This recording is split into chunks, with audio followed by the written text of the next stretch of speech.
Boa noite, meus amigos. Estamos aqui de volta, como sempre, começamos invocando a Santíssima Virgem Maria, o Santo Padre Pio de Pietrelcina, para que roguem a Deus que nenhuma injustiça se cometa nesse programa. Antes de tudo, eu queria pedir a vocês que dessem uma espiada na página da professora Margarita Noyes, www.margaritalol.com, que ela está iniciando um novo programa muito bom, com base numa antologia de textos que eu sugeri para ela, de filósofos escoceses, Scottish philosophers, de maneira que, sobretudo para quem é aluno do seminário, vai ser uma coisa de uma utilidade extraordinária, já que a informação circulante no Brasil sobre a filosofia escocesa de uma etapa importante, foi o século XVIII e XIX, no Brasil praticamente não há informação a respeito disso. Então, como diria o Lula, para matar dois coelhos com uma caixa d'água só. Você aprende inglês e pega informação sobre os filósofos escoceses. Essa semana aconteceu tanta coisa aqui, mas tanta coisa que não dá nem para comentar, tá certo? E além disso, eu tenho umas outras coisas que eu já estava programado de falar, mas veja aqui, algumas notícias da semana. Essa aqui saiu somente no Financial Examiner. Não, eu não vi em outras publicações de mídia, mas aqui nos Estados Unidos tudo é possível. Em matéria de ocultação mediática, tudo neste país é possível.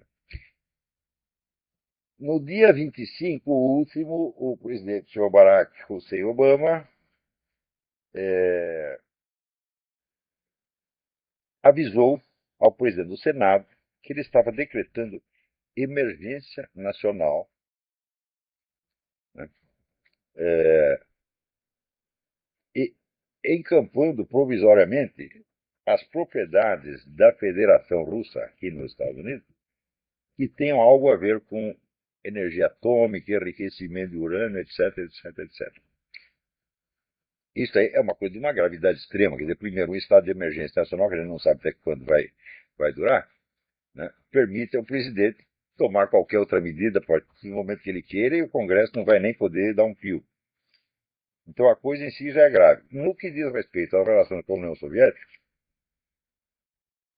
se essa medida for a sério, for tomada assim, pelos motivos alegados, então vai criar certamente o estado de crise dos Estados Unidos e da Federação Russa.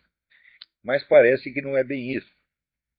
É o seguinte, os Estados Unidos têm uma série de acordos com a Federação Russa com relação a esse negócio de energia atômica. E esses acordos nos Estados Unidos eles são sujeitos, eles podem ser atrapalhados por processos movidos por indivíduos ou empresas particulares. E parece que estava acontecendo mesmo isso, um monte de processo aí. Então, o Obama mandou parar, agora não tem mais processo, agora está tudo sob a guarda pessoal dele. Então eu não sei se isso foi feito para proteger interesse americano ou interesse da Federação Russa. Mas, de qualquer modo, ter decretado de emergência nacional é uma coisa grave. Agora, o decreto de emergência nacional tem uma série de itens secretos. Ele não sabe o que é. O único que está em público é esse aqui. Então, vamos esperar, porque aí vem coisa. Agora, uh,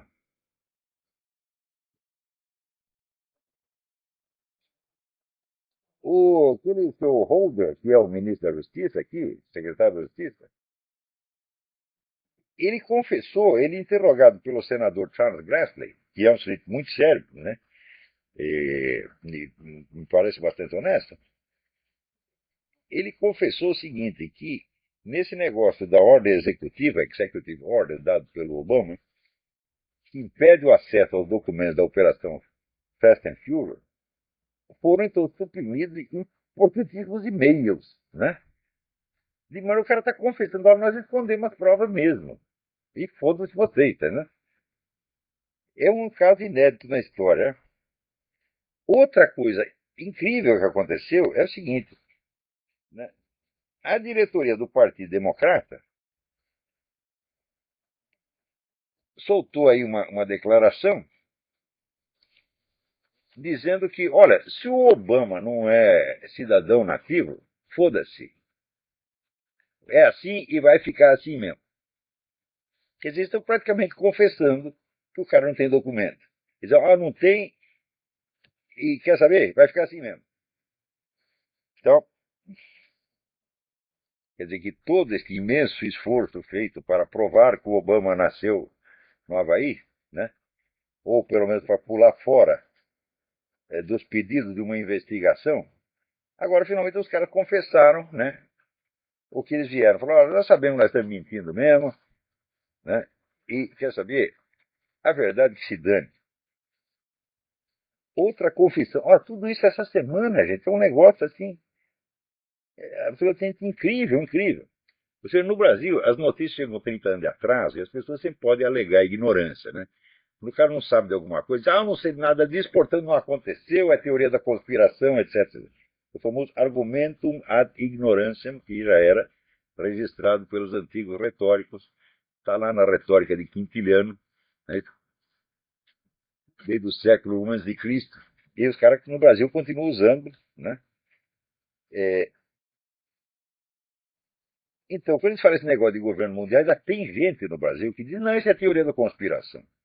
Ora, esta semana aconteceu o Lord Monckton, aquele que foi assessor da Thatcher, né, esteve aí na Rio +20, tá certo? E ouvindo as conversas, os caras dizem, olha, assim, extraoficialmente, nas conversas, eles admitem, eles confessam abertamente que esse negócio todo tem nada a ver com a ecologia, que é para implantar o governo mundial.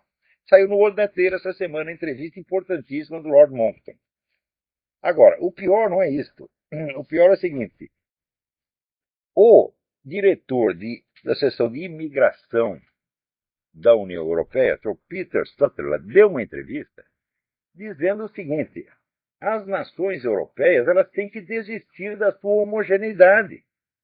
Né? Pode ser homogeneidade cultural, racial, nacional, qualquer coisa. Tem que desistir, quer dizer, tem que misturar tudo.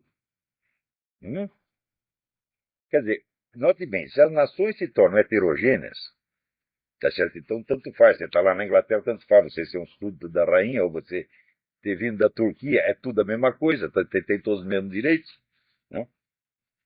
Então, introduz a heterogeneidade dentro das nações, o que acontece com a Europa, e se introduz a homogeneidade em toda a Europa. Toda a Europa fica igualzinha. E culturalmente, em termos de soberania, as nações estão destruídas. Quer dizer, você confessa isso, porra. E não tem venda, não, esse negócio do governo mundial é teoria da conspiração. Olha, esses opinadores brasileiros, isso é uma coisa incrível, incrível, incrível. Né? Aqui, essa semana, pronto, teve o presidente do Paraguai foi destituído pelo Congresso, legalmente, para unanimidade do Congresso. Quanto tempo levou para que algum brasileiro dissesse um golpe de Estado e foi tramado em Washington? Não levou 2 minutos, porque eles sabem de tudo, porra. Né?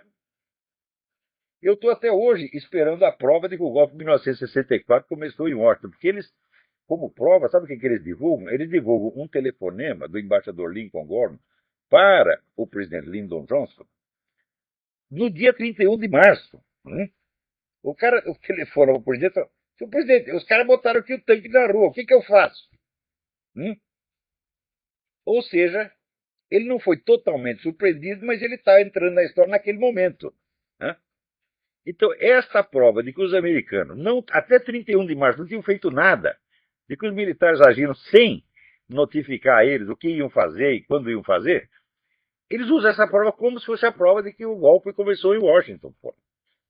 Isto, 20 anos depois de que o chefe da KGB no Brasil, Ladislau Bittman, já confessou que essa história foi inventada por ele mediante documentos falsos e repassada a todo o jornal brasileiro que trouxas acreditaram. Ou seja, isso aqui é raciocínio automático, meu filho. O que quer que aconteça que você não gosta, você vai dizer que foram os americanos que fizeram. Isso é sistemático. Né?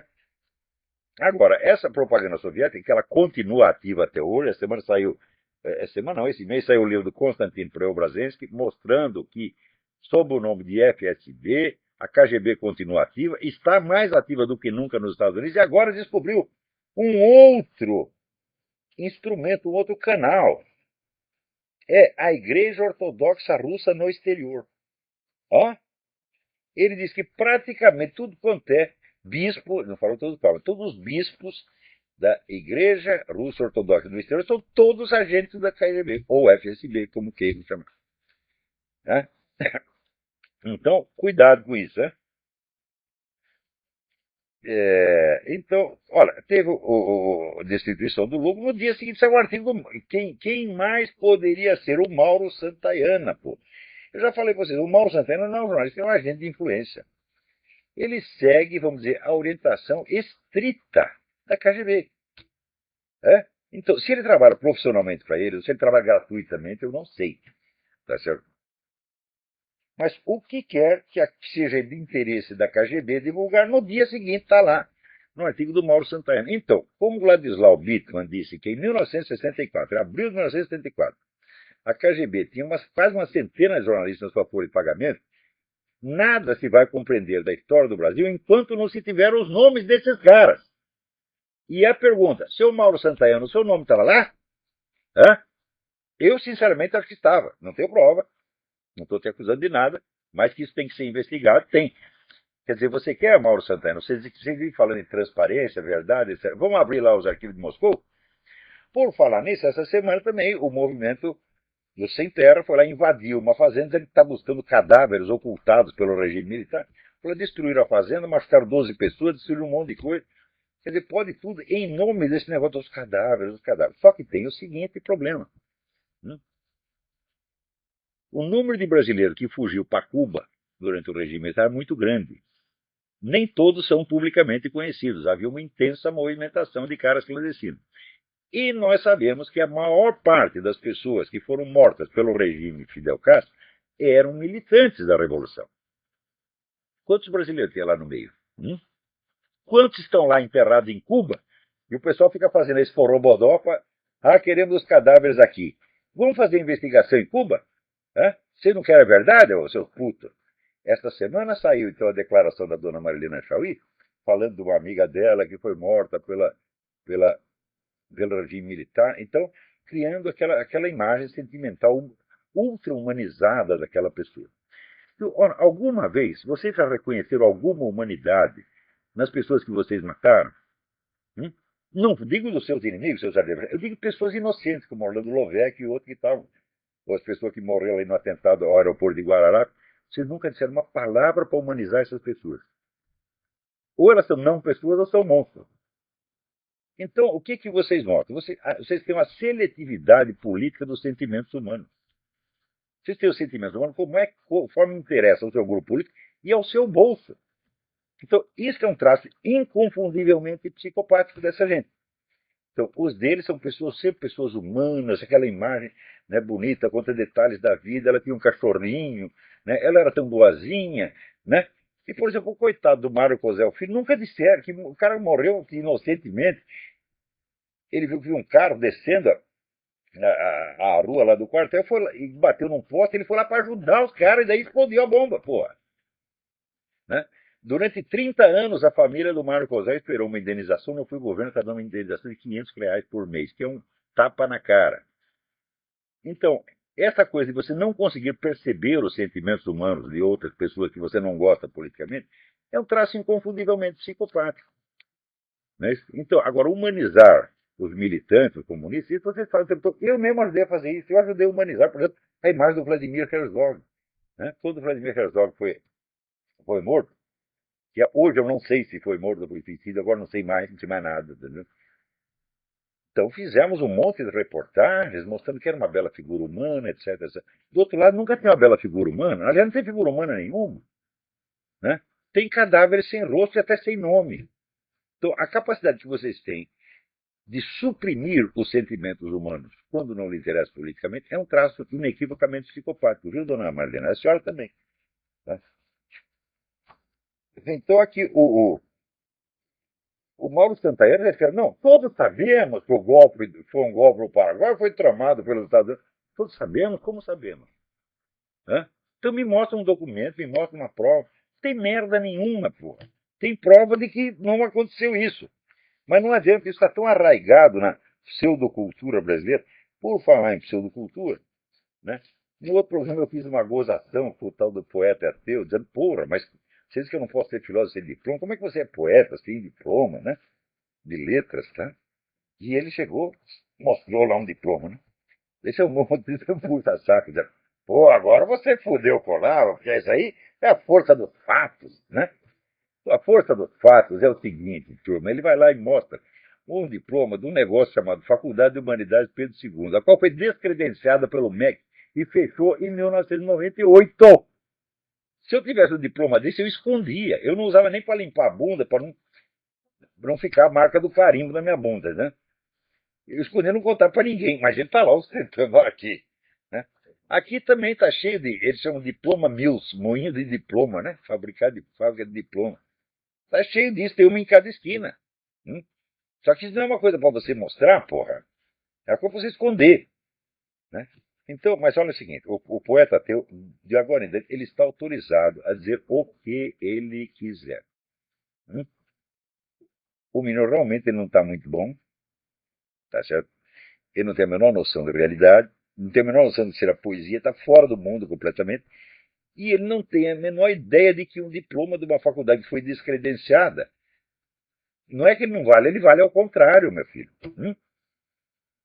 Porque, olha, eu também, a faculdade foi fechada, eu também. A faculdade que eu estudei também foi fechada. Não foi descredenciada, foi fechada porque morreu o fundador. E os caras foram lá, os caras da Teologia da Libertação foram lá, tomaram o negócio, transformaram em outra coisa, eu me mandei. Mas eu não saio aí mostrando o diploma da faculdade que foi fechada, tá entendendo? Eu digo, olha, a faculdade foi fechada e eu nem terminei a porra do curso, né? Então, olha, o poeta ateu, vocês fazem assim, não me mandem mais essas coisas dele, não fiquem bravos com ele, deixe ele falar o que ele quiser. Tá tudo bem, viu? Então, eu tinha uma coisa que eu queria comentar. Esses dias eu distribuí para as pessoas um artigo chamado Psicólogos e Psicopatas. Eu nem sei se já foi publicado, mas eu vou ler para vocês. E depois vou comentar uma coisa que aconteceu depois. Não creio que a atração erótica entre pessoas do mesmo sexo seja antinatural e não vejo mesmo nenhum motivo, em princípio, para classificá-la como doença. Também é um fato que o termo homossexualismo não corresponde a nenhum fenômeno homogêneo e sim a uma variedade de impulsos, desejos e comportamentos, numa gama que vai desde a repulsa ao outro sexo até a completa identificação com ele. Se na linguagem da propaganda condutas tão díspares são reduzidas artificialmente à unidade de símbolos ideológicos, com valores opostos conforme as preferências de quem os use, isso não é motivo para que os profissionais da saúde mental se deixem levar por idêntica histeria semântica e, violando a regra mais básica da técnica lógica, tirem conclusões unívocas de termos equívocos. Resta, ademais, um fato incontornável. Como toda e qualquer outra conduta sexual humana, o homossexualismo, em toda a diversidade das suas manifestações, nem sempre emana de um desejo sexual genuíno. Pode, em muitos casos, ser uma camuflagem, uma válvula de escape para conflitos emocionais de outra ordem, até mesmo alheios à vida sexual. Isso acontece com muitas condutas sexuais. Não é isso? Por exemplo, se o sujeito é um masturbador compulsivo, né? Isso não quer dizer que seja um impulso sexual, pode ser um conflito qualquer, de ordem familiar, de ordem emocional, no qual ele está procurando alívio mediante aquela prática. Isso pode acontecer, vamos dizer, com qualquer conduta sexual, inclusive o homossexualismo. Isso quer dizer, nem todo ato sexual tem uma motivação puramente ou exclusivamente sexual. Tem outros componentes, os quais podem ser mórbidos, né? É possível, obrigatório, nesse caso, falar de falso homossexualismo, de homossexualismo neurótico ou mesmo psicótico, para distingui-lo do homossexualismo normal, nascido de um autêntico e direto impulso erótico, sem outras implicações importantes. A proibição de dar tratamento psicológico a pacientes que sintam desconforto com a sua vida homossexual, que é o que agora estão estudando lá no Congresso, resulta num impedimento legal de distinguir entre esses dois tipos de conduta, especificamente diferentes, entre o mero impulso sexual e a sintomatologia neurótica, equalizando, portanto, o homossexualismo e doença.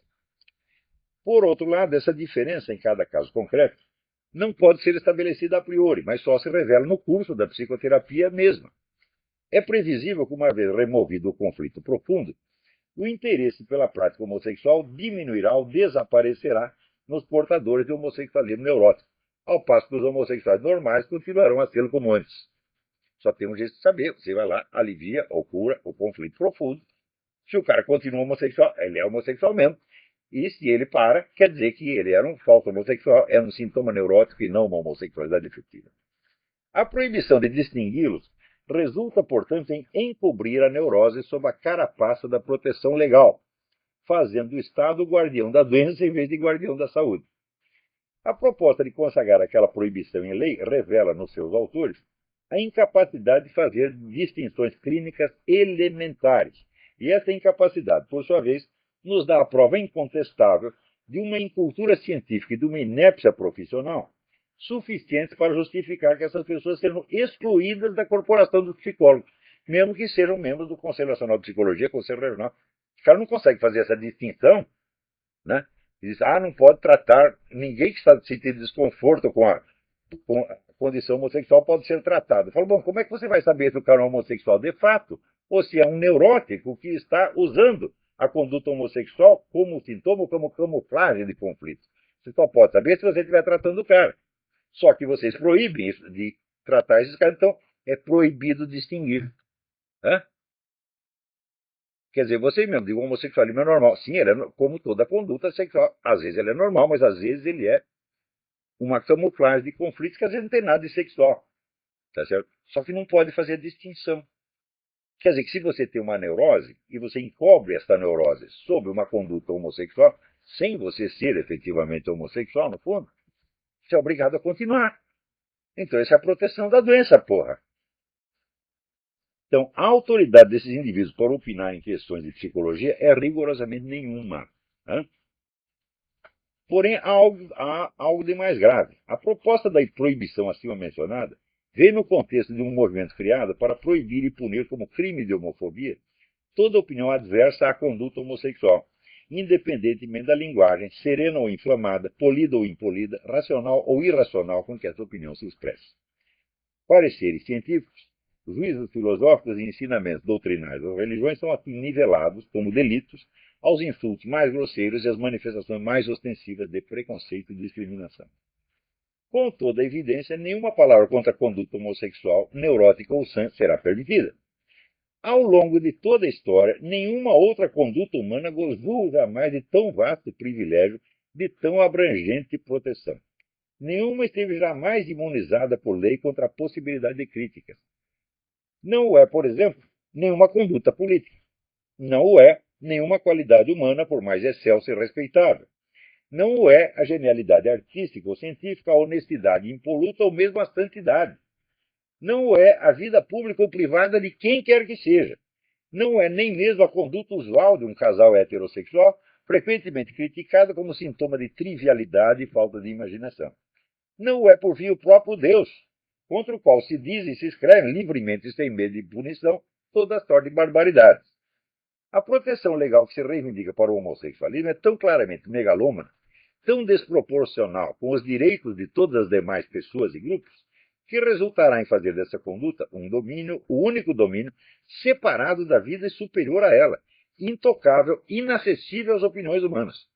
A proposta é tão inequivocamente demencial que o simples fato de que a mídia e o parlamento cheguem a discuti-la a sério já é prova de que boa parte da sociedade, justamente a parte mais falante e ativa, perdeu o senso inato da distinção não só entre o normal e o patológico, mas entre realidade e fantasia. Segundo o grande psiquiatra polonês Andrzej Lobachevsky, no livro Political Phonerology, 2007, isso acontece justamente quando os postos de liderança estão repletos de personalidades psicopáticas, as quais, com suas ações temerárias e sua fria insensibilidade às emoções normais humanas, acabam, quando triunfantes, por espalhar na população geral um estado de confusão atônita, de falta de discernimento e, no fim das contas, de estupidez moral. Homossexuais podem ser pessoas normais e saudáveis? É claro que podem. Mas o que leva alguém a defender mutações jurídico-políticas tão monstruosas quanto aquelas aqui mencionadas não é nenhum impulso sexual, seja homo, seja hétero. É a psicopatia pura e simples. Mais que incompetentes e indignos de exercer a profissão de psicólogos, os apóstolos de tais medidas são mentes deformadas, perigosas, destrutivas, cuja presença nos altos postos é promessa segura de danos e sofrimento para toda a população. Note bem, essa questão de psicopatia não é questão de opinião. você tem testes objetivos para saber se uma pessoa é um psicopata ou não, né? Existe, por exemplo, esta semana mesmo eu recebi de um psiquiatra brasileiro, né, um trabalho dele, é, é tanto papel que me chega aqui que eu não estou conseguindo localizar, mas semana que vem eu vou comentar isso melhor. Um trabalho excelente que ele fez em parceria com o Dr. Robert Hare, que é o maior estudioso americano dele. Então, eu vou comentar esse trabalho dele a semana que vem. Eu imprimi, é um trabalho longo. Esqueci o nome do cidadão, peço que me desculpe, é um professor de psiquiatria. A semana que vem eu vou. Para você ter ideia, nós temos aqui mais de 100 páginas de material para essa semana. E eu me atrapalhei, não estou conseguindo achar aqui o seu. Também queria chamar a atenção de vocês para um artigo do Sérgio Paulo Muniz Costa, que saiu com o título Esquizofrenia Política, que saiu no Diário do Comércio essa semana. Não deixe de ler esse artigo, que está muito bom.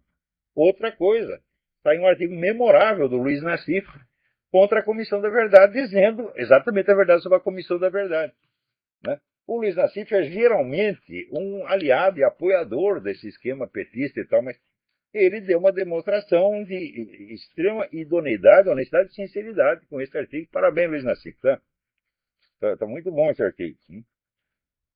É, divulguei para. Esse artigo foi colocado em. Passei para o Diário do Comércio, passei também para meia dúzia de pessoas antes de ser publicado. E uma coisa acabou vazando. Tá? E daí diz que tem um pessoal aí, evangélico e católico, tá bravo comigo, porque eu disse que o homossexualismo não é nem doença e nem antinatural. Se eles ouvirem a gravação da minha aula, vai piorar ainda, porque eu disse que o homossexualismo também não há provas de que o homossexualismo será prejudicial à ordem social. Pô, esse cara diz que não é antinatural, que não é doença e não é prejudicial à ordem social, então ele é a favor, ele está com o movimento gaysista e ele traiu, né, a causa da liberdade religiosa que todos nós defendemos. Meu Deus do céu, haja saco, haja saco. E quem está atrapalhando a causa, a questão, são vocês. Não porque vocês querem, mas porque são muito burros, não entendem as coisas. Então, acontece o seguinte, meu filho. Vocês procuram orientação na Bíblia. Acontece que os mandamentos bíblicos, todos eles, são juízos universais normativos. Por exemplo, não matarás, tá? Honrarás pai e mãe. São juízos que se aplicam uniformemente a todos os seres humanos e são normativos, são normas. Tá certo? Se você estudar assim um pouquinho de lógica, você vai ver que de um juízo universal normativo não se pode deduzir nenhum juízo de realidade com relação a nenhum fato concreto. Por exemplo, do fato de que você deve honrar seu pai e sua mãe, não se pode deduzir que fulaninho ou fulaninha desonraram seu pai e sua mãe. Isso tem que ser verificado por outros meios. Tá certo? Então, que meios? O próprio nosso Senhor Jesus Cristo ensinou qual é o meio, meu Deus do céu. Está aqui, até pendurei na minha parede. Mateus 11, 1, 6. Quando João Batista está na cadeia, manda os caras perguntar para Jesus Cristo: é você o Messias que nós estamos esperando ou temos que esperar um outro? O que Jesus Cristo responde? Ele responde com um juízo universal normativo. Ele diz: não. Vocês vão lá e contem para João o que vocês viram e ouviram. Vocês viram, os cegos estão enxergando, os paralíticos estão andando e os leprosos aparecem limpos. O que é isso? É um critério de verificação pelos fatos. É um critério científico, é?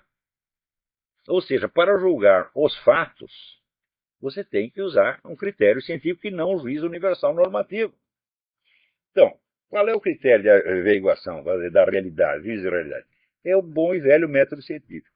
No que consiste o método científico? É coisa muito simples, vocês podem aprender agora, vocês não sabem, podem aprender agora. Você pega um grupo de fatos e você enuncia uma hipótese, ou para descrevê-los, ou para explicá-los. E em seguida, quando a sua hipótese está bonitinha, você faz todo o possível para destruí-la, para impugná-la, para refutá-la por todos os meios possíveis. Que meios são esses? Só tem dois. Você vai examiná-la pela sua consistência lógica interna, pelas suas premissas, pelas suas consequências, ou você vai confrontá-la com os dados da realidade, os fatos conhecidos. É assim que se faz. Ora, meu filho, a Bíblia não diz que o homossexualismo é antinatural, que é doença, ou que é prejudicial à ordem social. Diz que é pecado. O que quer dizer pecado? Pecado, meu filho, é uma coisa que está na própria natureza, desde a queda. Ou seja, a queda de Adão comprometeu a própria natureza. A Terra deixou de ser o paraíso terrestre e passou a ser esta merda na qual vivemos, na qual imperam Lulas, Obamas, Farc, Hugo Chávez, esta merda toda, esse vale de lágrimas no qual nós vivemos. Então, dizer que uma coisa é pecado não significa dizer que ela prejudica a natureza, ou que ela é doença. Não, quer dizer que prejudica a salvação da sua alma, meu filho. E para você ver como isso funciona diferente da natureza, você pode pecar a sua vida inteira, e se você se arrepende nos últimos 5 minutos, você tem uma chance de ser salvo. Na natureza isso não acontece. Existe algum processo da natureza que dura a vida inteira e pode ser revertido em 1 minuto? Não, isso só no mundo sobrenatural. Portanto, a economia da salvação é diferente do funcionamento das leis da natureza. Porra, quando é que eles vão entender isso, hein? Então significa o seguinte: se a Bíblia diz que é pecado, então vocês têm que explicar para as pessoas que é pecado, mas não vai inventar a mais, não vai inventar que é antinatural, que é doença e que é prejudicial à ordem social. Por quê? Aí você está prestando falso testemunho, porque estas questões não são de ordem ética. Você não pode deduzir isso de mandamentos bíblicos. Você tem que averiguar na realidade por método científico. Se você, em vez de averiguar, você deduz a sua conclusão disso aí, você deduz do mandamento bíblico, você está distorcendo os fatos e está prestando falso testemunho. Na hora que você presta falso testemunho, você desmoraliza a sua causa, porra! Quando você está a favor do establishment, das pessoas poderosas, do governo, dos ricos, etc, etc, então você pede apoio do Satanás. Quando você está contra e está sozinho, só tem alguém que vai te ajudar, Nosso Senhor Jesus Cristo. Mas Nosso Senhor Jesus Cristo não vai te ajudar se você está lá prestando falso testemunho. Você está entendendo? Então, não conspurquem, não arruinem, não prostituam a sua causa, acrescentando ao mandamento bíblico mentiras de sua própria invenção, que vocês serão desmoralizados. Está entendendo? Então, é o seguinte, nesse artigo, eu fiz questão de me limitar à perspectiva estritamente científica. E cientificamente, não há motivo para você, não há motivo comprovado, ao menos, para você dizer que o homossexualidade é antinatural, que ele é doença ou que ele é prejudicial à ordem social. Não há nem mais mínima prova de nada disso. Se você quiser, você ouça a minha aula de sábado passado, que eu vou colocar na área livre do seminário, para que todo mundo possa ver. E você vai ver que, de fato, pelo estado atual do conhecimento, não podemos sustentar nenhuma dessas três. Agora, quando você, pastor, ou padre, ou crente, qualquer, você sustenta e olha, o negócio é pecado, porque está na Bíblia, então você faz favor de dizer para o cara: não estou falando que é antinatural, não estou falando que é doença, não estou falando que é prejudicial, estou falando que arrisca a salvação da sua alma, meu filho. Que é uma coisa completamente diferente, diz respeito ao seu destino eterno. Numa outra escala de temporalidade que não é a deste mundo onde nós vivemos. Então, quando você diz isso, você está ensinando a doutrina da sua religião e você faz isso com todo o direito. Esse direito seu não pode ser infringido, porque daí vai violar a Constituição, as leis e todo o consenso jurídico do Ocidente dos últimos 4 séculos. Então, quando você diz é pecado, você tem o direito de dizer isso. Agora, você não tem o direito de usar mentiras científicas. Tá certo? Porque aí você não é que você está dizendo que é pecado, você está querendo dar uma imagem de uma monstruosidade. Note bem, você dizer que uma coisa é antinatural, coloca o cara fora da natureza. Eu já expliquei isso.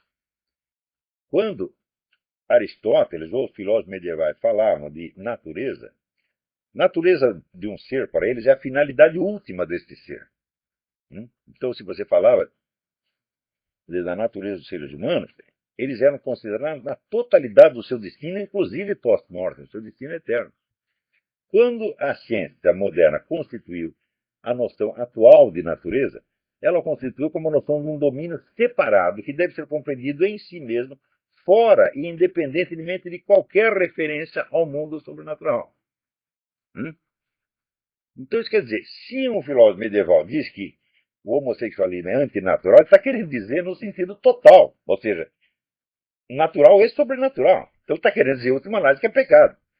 Quando você usa o termo agora, no contexto moderno, você quer dizer que o cara, não é que ele é contra a lei de Deus, que ele é contra a biologia. Então que ele é uma espécie de monstro, de deformidade. Isso é uma ofensa brutal que você não pode fazer. Não é homossexual, você não pode fazer a ninguém. E, no entanto, toda hora aparece padre, pastor religioso fazendo esse falso testemunho, que é uma ofensa brutal. E você não quer que o gay fique bravo com você? Então você combate o movimento gaysista por aquilo que ele tem de mentiroso, de perverso e de psicopático. Né? Não precisa inventar mentira contra ele. E, sobretudo, mentir com respaldo bíblico, gente. Porra, isso é falso testemunho, isso é gravíssimo que vocês estão fazendo. Parem com isso já.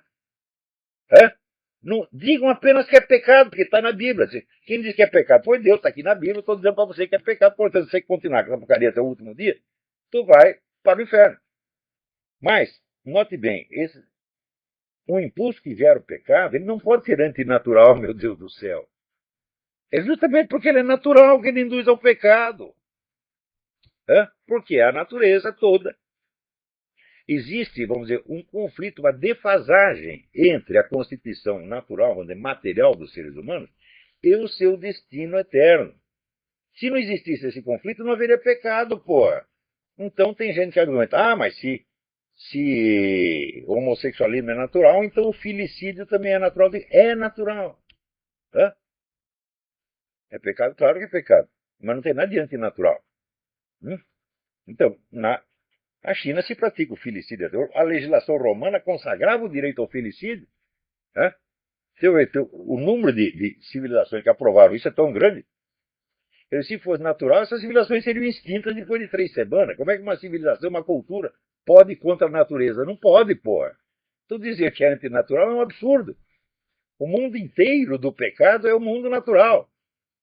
Claro que é evidente que existe, quando é o pecado humano, exige a intervenção no fator sobrenatural também, de ação demoníaca. Mas a ação demoníaca vai se utilizar de mecanismos naturais, não antinaturais. Quando se fala da ação demoníaca, se fala do preternatural. Preternatural não é antinatural. Preternatural é a margem, é diferente do natural, mas não pode violar o natural. Está entendendo? Então isso quer dizer que o demônio vai usar mecanismos naturais para, através deles, induzir o homem ao pecado e danar o cara no juízo final.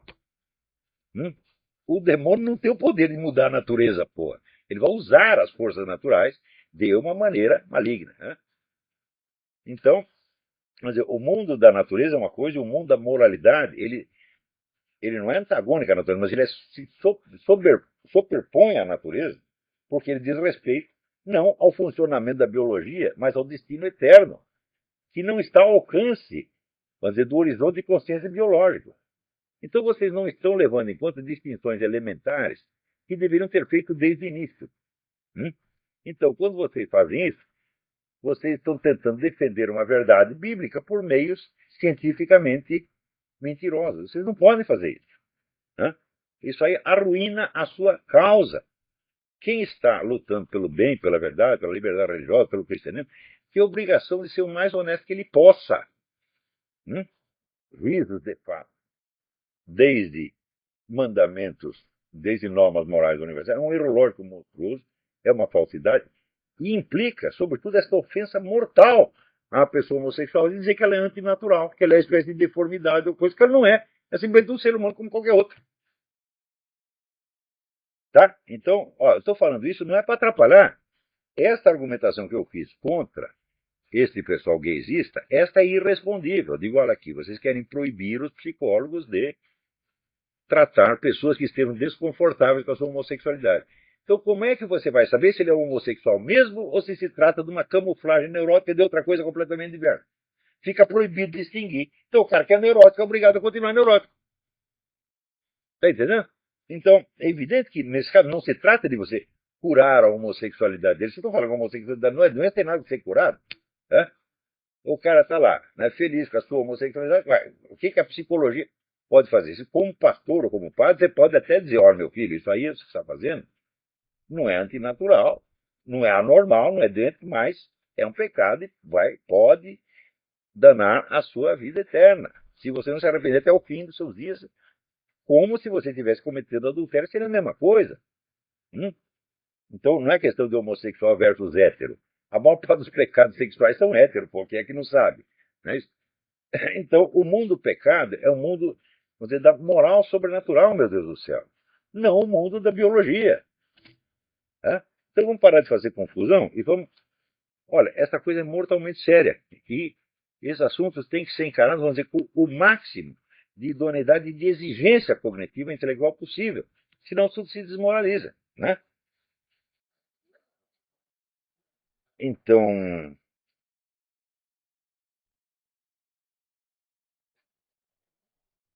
muito bem, nós temos. Eu acho que eu vou encerrar o programa aqui. Nós estamos mortalmente cansados, porque ontem nós viajamos para Washington, que é uma viagem de 3 horas, e no caminho eu perdi a minha carteira, né?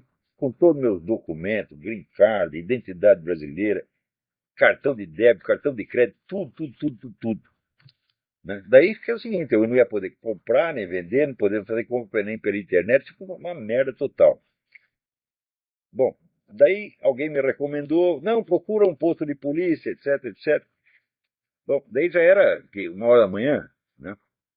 Daí eu procurei um posto de polícia, ele estava lá num lugarzinho pequeno, perto de Fredericksburg, e uma moça do posto, aliás, uma moça lindíssima, maravilhosa, disse, olha, só vai lá, explicou um negócio que não era bem um posto de polícia, mas eu já estava com sono, só não entendi do que ela falou.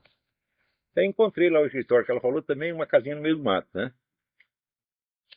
Toquei a campainha e atendeu um senhor gordo, enorme, né? E daí expliquei, eu perdi meus documentos, queria fazer aqui um report, um relatório. E ele me olhando como se eu tivesse saído do Pinel, né? Daí ele me explicou, aqui meu filho, isso aqui não é um posto policial, eu sou o juiz da Suprema Corte. Né? E nós fazemos aqui um plantão para processos ou para habeas corpus, essas coisas, né? Não tem nada a ver com seus documentos. Mas daí ele viu que o meu, né, que eu realmente não estava entendendo nada, que eu estava totalmente desorientado. Daí, de repente, ele mudou. Ele ficou com dó de mim e falou: peraí, eu vou te ajudar. Telefonou para a delegacia e mandou vir um agente policial, oficial, para me atender ali no local. Veja você, em 3 minutos o cara estava lá. Né? Fez lá o BO, essa coisa toda, pá, né? E daí voltamos para casa. Quando chegamos aqui, era de manhãzinha, nós aqui morrendo de sono, né? Daqui a pouco toca o telefonema. Alô, aqui é da AAA. AAA é uma empresa que presta assistência, né?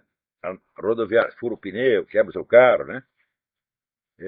Aqui é da AAA. Tem uma pessoa que disse que encontrou a sua carteira e vamos colocar o seu contato com ele.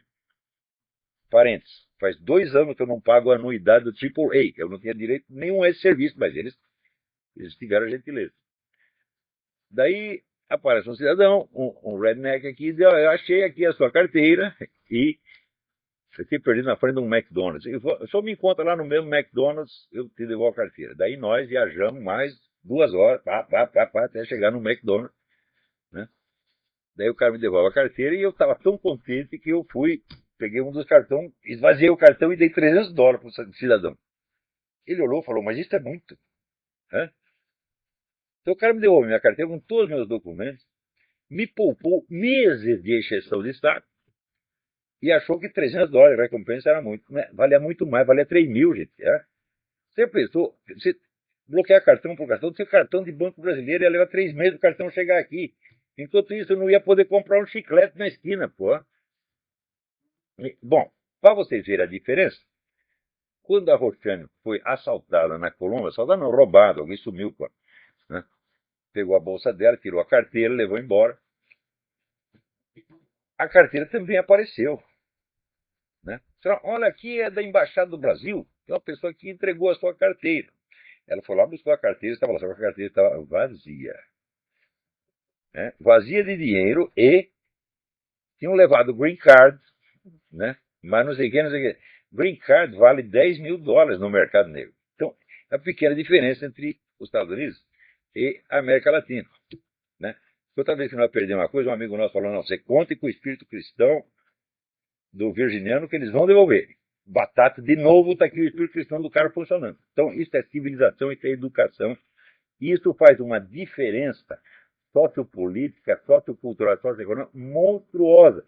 É isso que esse pessoal tem que aprender no Brasil. O pessoal fica falando mal de americano, vem para cá para você aprender a viver, aprender a ser gente, porra. É isso que está faltando no Brasil. Você ter sentimento humano, o negócio da carteira, falou, pô, coitado desse cara, ele tá lá todo fodido, né? Tem, liga pro AAA, o cara do AAA, fala aqui, você vê só, Olavo de Carvalho, até pra esse filho da puta, 2 anos não paga a anuidade. É, mas mesmo assim, não vamos deixar ele sofrendo, vamos telefonar. Você tá entendendo? Isso é ser humano, hã? Dá para entender? Então, deu $300 pro cara, feliz da vida. Se eu tivesse 3.000, eu dava os 3.000 na hora. Ah, aliás, então, para fazer um green card de novo custa $300, que meu green card estava lá no meio. Então, os $300 que eu ia dar para o immigration, eu dei para o cidadão, o seu Dwight, não sei das quantas, né, felicíssimo. E lembramos aí o caso da Colômbia. Na Colômbia também devolve, só que vazio. No Brasil também, a mesma coisa. Né? Então, eu acho que por hoje é só. Nós até agora não dormimos, fizemos, né, 6 horas de viagem daqui para Washington, depois mais 4 horas para ir buscar a carteira e voltar. Nós estamos aqui esbagaçados. Se eu falei alguma bobagem, corre por conta desse fator. Tá bom? Então, até a semana que vem. Muito obrigado.